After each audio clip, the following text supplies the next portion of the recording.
Assalamualaikum warahmatullahi wabarakatuh. Selamat sore.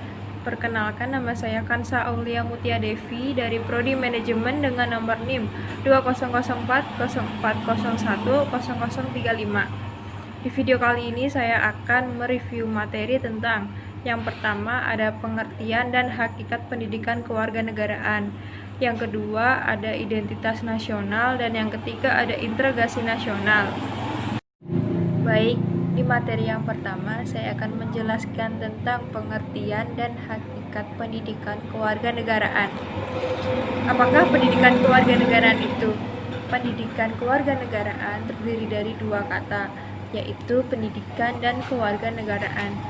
Menurut Undang-Undang Republik Indonesia Nomor 20 Tahun 2003 Pasal 1, pendidikan adalah usaha sadar dan terencana untuk mewujudkan suasana belajar dan proses pembelajaran agar peserta didik secara aktif mengembangkan potensinya untuk memiliki kekuatan spiritual keagamaan, pengendalian diri, kepribadian, kecerdasan, akhlak mulia, serta keterampilan yang diperlukan dirinya, masyarakat, bangsa, dan negara. Sedangkan kewarganegaraan tidak dapat dipisahkan atau dilepaskan dengan istilah warga negara. Adapun tujuan pendidikan kewarganegaraan membentuk warga negara yang baik, berkarakter, memiliki keterampilan supaya mampu menjadi warga negara yang kritis, analitis, dan cerdas. Pendidikan kewarganegaraan di Indonesia awalnya diselenggarakan oleh organisasi pergerakan yang bertujuan membangun rasa kebangsaan dan cita-cita Indonesia untuk merdeka. Pendidikan kewarganegaraan selalu mengalami perubahan dalam sistem ketatanegaraan dan pemerintahan serta tantangan kehidupan berbangsa dan bernegara. Selanjutnya di materi kedua saya memiliki materi tentang identitas nasional. Apakah itu identitas nasional? Identitas nasional terdiri dari dua kata. Yang pertama, identitas atau identiti.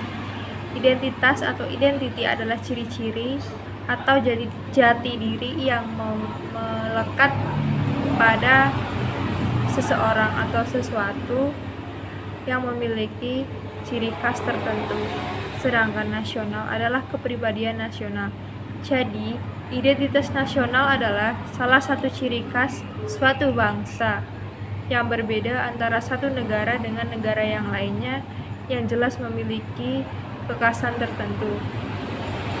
Contohnya seperti di Indonesia memiliki berbagai macam identitas nasional, seperti yang pertama adalah falsafah negara, yaitu Pancasila, semboyan bangsa yaitu Bhinneka Tunggal Ika yang artinya berbeda-beda namun tetap satu juga, lagu kebangsaan Indonesia Raya yang sering kita nyanyikan pada saat upacara, bendera merah putih yang amat sangat kita banggakan, dan dasar negara yaitu Undang-Undang Dasar 1945. Selain itu, Indonesia memiliki bahasa pemersatu atau bahasa nasional yang sering kita ucapkan, yaitu bahasa Indonesia yang sangat memudahkan kita untuk berkomunikasi antara masyarakat satu dengan masyarakat yang lainnya. Selain itu, Indonesia memiliki berbagai macam bahasa lagi, seperti bahasa Jawa, bahasa Sunda, bahasa daerah masing-masing. Dan Indonesia memiliki berbagai macam peninggalan, seperti monumen, candi, makam pahlawan, dan istana lain. Tidak lupa kita memiliki pahlawan yang sangat luar biasa jasanya untuk bangsa Indonesia, seperti pahlawan Patimura, Hasanuddin, Jenderal Sudirman, dan lain sebagainya. Nah, adapun faktor pembentuk identitas nasional, yaitu satu, suku bangsa. Suku bangsa adalah suku yang sudah terbentuk sejak dahulu, sejak nenek moyang kita. Yang kedua ada kebudayaan. Kebudayaan terdiri dari kesenian, bahasa, pengetahuan, dan lain sebagainya. Yang ketiga adalah bahasa. Bahasa adalah sesuatu hal penting yang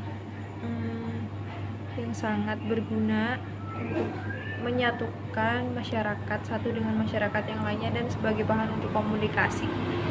Dan yang keempat ada kondisi geografis. Kondisi geografis tersebut adalah batas wilayah dari suatu negara dengan negara yang lainnya.